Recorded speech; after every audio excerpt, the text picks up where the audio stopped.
Come, sit with me for a moment. Not in a chair necessarily, but here, in this quiet space, the one that arrives in the very early morning before the world has made its demands, when the sky is a soft, bruised purple, or perhaps it's late at night, when the house is still, and the only sound is the hum of the refrigerator and the gentle settling of a home that has absorbed a lifetime of sound, of laughter, of arguments, of hurried footsteps, and is finally at rest. It's in these moments, isn't it? When the noise stops, the noise of the factory, the office, the traffic, the endless questions, the body finally slows, still humming with the memory of labor, whether that labor was swinging a hammer or rocking a crying child. The echo of a long day's work finally fades. In these quiet, unhurried moments, have you ever caught your own reflection unexpectedly? In a darkened window pane as you look out at the sleeping street, or in the black mirror of a silent television screen, and for a fraction of a second, you see not just the face you know, the one you shave or the one you apply moisturizer to, but the face of a stranger who happens to look like you, a stranger who seems to be holding their breath, holding a great deal in. You see the lines, of course. We are told to call them laugh lines, worry lines. They are the map of a life lived, etched by sun and wind and worry and joy. The silver in your hair, a map of winters past. But it's something else you see, isn't it? It's a flicker in the eyes, a question mark that has been living there, behind the stoic calm, behind the gentle smile, for a very, very long time. It's a feeling that rises not from your busy mind, with its lists and its memories, but from a much deeper place, from the center of your chest or the pit of your stomach. It's a quiet, aching whisper that asks a question so profound you've learned to push it down, to turn up the volume on everything else. After everything, is this who I was meant to be? Is this what it was all for? There's a strange, hollow echo to that question, a silent vastness, because you've played your part so well for so long.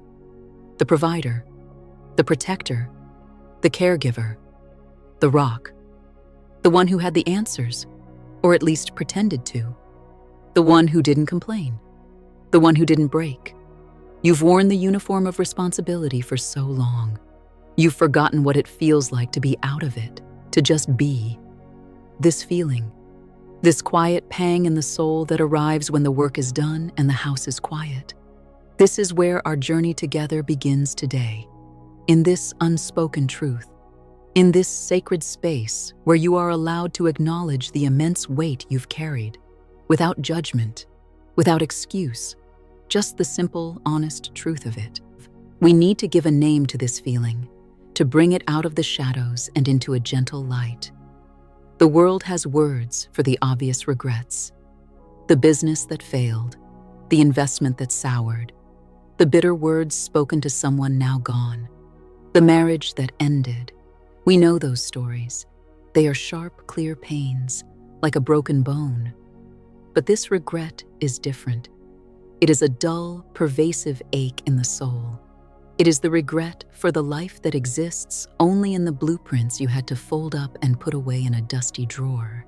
It is the regret for the seeds you carried in your pocket, but never found the right soil to plant. And let me be clear, this is not about a life you failed to live. My goodness, you lived. You built a life, a real one, with your own two hands, with your heart and your mind.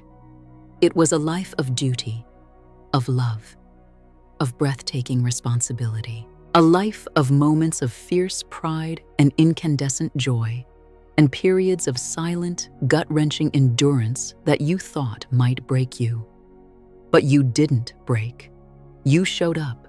Every single day, you did the work. You paid the mortgage. You swung the hammer. You packed the lunches. You mowed the lawn. You held the hands. You fixed what was broken, be it a leaky faucet or a broken heart. You were the steady hand, the broad shoulders, the soft place to land, the safe harbor. You did what was needed. You sacrificed. You loved. You endured. The regret we are speaking of today is not for the life you built or the love you gave. It is for the person you didn't get to be while you were doing it. It's the regret for the tools still sitting in the shed of your soul, the ones you bought for a different kind of project. It's the painter whose canvases are still blank, and the craftsman who dreamed of building for pure beauty but spent a lifetime building for function. It's the writer whose brilliant observations were confined to the margins of a report, and the mechanic who longed to restore classic cars but spent 40 years fixing the sensible sedan. It is the musician whose calloused hands could no longer find the delicate chords, and the dancer whose body remembers a grace it was never allowed to fully express. It's the scholar who put down their beloved books to pick up a ledger. It's the traveler who studied maps of the world but had to stay put because the children needed shoes and the roof needed fixing. It's the part of you that had to be the strong, silent one, swallowing your own fear and doubt so you could be the rock for everyone else. It's the part of you who learned a stoicism so complete that people sometimes mistook it for a lack of feeling, never knowing the vast, rich, emotional world that existed just beneath the calm surface. It's the part of you that stood at a fork in the road, looked down the path of passion and adventure, the road not taken, and then knowingly, willingly, chose the hard, paved road of responsibility. Because that was what love looked like in that moment. And no one talks about this, do they? Because how do you explain it? How do you say, I mourn the person I wasn't, without sounding ungrateful for the beautiful, difficult, necessary life you had? It feels like a betrayal to the people you love, a dismissal of your own hard work. This is the loneliest kind of regret. It's not a single mistake. It's the quiet, accumulated weight of 1,000 necessary choices, and you have carried that weight in silence, a ghost of your own unrealized potential walking beside you every single day. Now, I want to invite you to do something that might feel foreign, perhaps even revolutionary. Take a deep breath, a real one. Let your shoulders drop the weight they've been carrying for decades. As you exhale, let's consider a new perspective, a different way to read those old blueprints. What if it wasn't a burial, but a planting? What if it wasn't an abandonment, but an apprenticeship? Think about that. What if, when you put that dream away, you weren't killing it? What if you were planting that seed in the only soil rich enough to sustain it, the soil of your own lived experience? And what if, when you folded up those blueprints, you weren't giving up? What if you were simply enrolling in the long, hard school of becoming the master builder who could actually bring them to life? You couldn't have done it back then. The ground wasn't stable. The materials weren't there. The skills were not yet honed. You needed to lay a foundation first, a foundation of security, of family, of deep character. And that took everything you had. So you did the most loving, most protective thing possible. You stored the blueprints safely away. You kept the seed dormant, and every single challenge you faced, every storm you weathered, every time you put your own needs last, every act of silent service, every ounce of strength you summoned, all of it was part of the process. It was the compost nourishing the seed. It was the whetstone sharpening the tools. Your ordinary life was not a detour. It was the crucible. The grit you learned from years of physical labor or financial pressure is the same grit an artist needs to face a blank canvas and push through a creative block. The profound, gut-wrenching empathy you developed caring for a sick parent or a struggling child is the empathy a great writer needs to create a character that can heal 1,000 hearts. The patience you learned from waiting for things to get better, for wounds to heal, for others to grow up, is the patience a craftsman needs to sand a piece of wood until it is as smooth as silk. The deep, nonverbal understanding you developed from a lifetime of watching and listening is the very essence of what a great storyteller, musician, or leader needs to see into the human soul. Do you see? Nothing was wasted. Not a single callus on your hands or worry line on your face. You weren't abandoning the project. You were becoming the master builder. You weren't letting the seed die. You were becoming the master gardener. You were gathering everything you needed to do it right. There is a fundamental truth, as solid as the ground beneath your feet and as vast as the sky above. The soul does not operate on a human schedule. It does not recognize our deadlines or our 5-year plans. Your spirit does not have an expiration date. We think of life as a straight line, a race to be won by a certain age. But the soul's journey is more like a workshop or a garden. Sometimes you're at the drafting table. Sometimes you're doing the heavy lifting of tilling the soil. Sometimes you're just waiting for the rain. And sometimes you have to stop and build a whole new wing on the shop or a greenhouse for the seedlings before you can start on the project you truly love. You are at a new stage now. The foundation is set. The ground is fertile. The heavy lifting is done. It is time to unroll the old blueprints. It is time to plant the seeds. For decades, you may have lived by the thought, "It's too late. I made my choice. That's not who I am anymore." That thought is a heavy, locked toolbox. It is a packet of dead seeds. But what if, just for today, you chose a different thought? I have a lifetime of experience. My tools are sharp. My soil is rich. My time is now. Healing begins with one kinder thought. Self-forgiveness begins with acknowledging that you did the best you could with the tools and light you had at the time. The past is not a prison. It is the quarry from which you have mined the stone of your own wisdom. It is the forest where you have gathered the wood of your own strength. You can honor it, and then use those materials to build the life you want today. You have spent a lifetime being strong for others. You have been the wall, the pillar, the roof, the soft shoulder. And that is a thing of great honor. But the most profound strength at this stage of life is the strength to be soft and generous with yourself. The strength to admit you have your own needs, your own dreams, your own unlived life clamoring for its turn. Your tour of duty is complete. You have earned an honorable discharge. And now, you are your own commander, your own architect, your own gardener. The only permission you need is your own.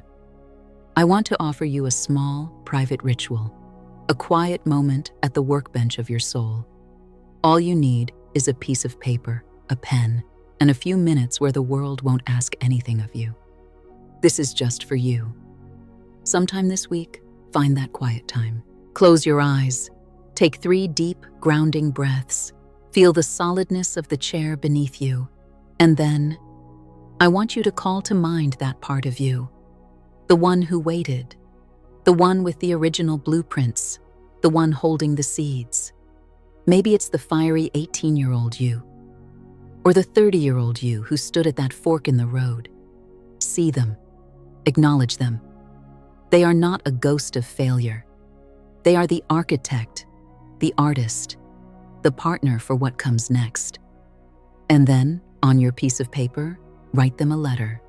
Start with, "To the one who held the blueprints," or "To the part of me who has waited so patiently." And then you write. Tell them you remember. Acknowledge their patience, their sacrifice, their silent strength. You might write, "I know you wanted to build that boat and sail away. Thank you for helping me build this safe harbor first. Thank you for your strength." Or, "I know you wanted to fill canvases with color. Thank you for understanding that our hands were busy holding other hands, making meals, building a life. Our sense of color and composition was being honed, not lost." Acknowledge the emotional cost. I know you had to be the silent one, the rock. I know you had to swallow your feelings, Thank you for carrying that weight so that others could feel safe. I see now how much it cost you, and I am here to listen now. Tell them you are grateful. And then, at the end of the letter, make a small, concrete, achievable promise. A first step. Not, I will build a boat, but this weekend, I will go down to the water and just watch the boats for an hour. Not, I will become an artist, but this week, I will buy one good pencil and a sketchbook and just make some lines. Not, I will travel the world, but tomorrow, I will pull out the old road atlas and just trace a journey with my finger. Sign it with respect and love from the person you are today. Then, fold the letter. You can keep it in your toolbox, your journal, your wallet, or you can burn it, a symbolic release of the old duty and an embrace of the new partnership. The purpose is not the letter itself, it is the conversation. It is the act of making peace between the person you had to be and the person you have always been. As you begin this, as you start to reopen that old workshop, as you begin to till that soil, please be patient. For decades, you've worn armor to face the world. Taking it off will make you feel vulnerable, exposed. That discomfort is not weakness, it's the beginning of feeling again. Healing can feel like using a muscle you haven't used in 50 years. It will ache. It will feel weak and awkward at first. Your inner critic, the foreman of your fear, will surely bark orders. You don't know how to do that. You'll look like a fool. It's too late to start now. Get back to what you know. That's okay. That foreman is just trying to protect the construction site from change. You can look at him, nod with respect for his years of service, and say, "Thank you. I appreciate your concern. But I am the architect now, and I'm taking over this project." You may also feel a surprising wave of grief. The sadness of all those years of silent endurance and swallowed feelings might surface. This is not a sign you are breaking. This is the melting of a frozen river. It's the old, stagnant water finally being allowed to flow away, leaving behind fertile ground. Let the tears come if they need to. They are just watering the seeds. Be willing to be a beginner. Be willing to make mistakes, to cut the wood wrong, to write a terrible sentence, to plant the flowers in the wrong place, to hit a wrong note. The joy is not an instant mastery. The joy is in the sawdust on the floor, the dirt under your fingernails. It's in the trying. It's in the freedom of picking up a tool for the sheer love of it, not because you have to, but because you finally, wonderfully get to. So let us return one last time to that reflection in the darkened glass. The face you see there, the one that has faced the world with such strength and grace for so long. Look again. Look deeper. That is not the face of someone whose best years are behind them. It is not the face of a canceled project or a barren field. Look closer. Look with the eyes of your own soul. That is the face of a master. You have mastered the curriculum of duty, of responsibility, of silent strength and nurturing love. You have a lifetime of experience that a younger you could only have dreamed of. Your entire life, up until this very moment, has not been a detour from your dream. It has been the meticulous, slow, and masterful preparation for it. The regret you felt was not a sign of failure. It was the signal that the foundation is finally cured. It was the bell ringing to let you know the soil is finally rich enough. It is time to begin. You did not lose yourself. You forged yourself. The strong, silent provider and the patient, gentle caregiver were just different uniforms worn by the same complex, beautiful soul. A soul that has now gathered all its tools, all its seeds, all its wisdom, and is finally ready to look at the original blueprints and say, with a quiet, confident joy, "Now, let's begin."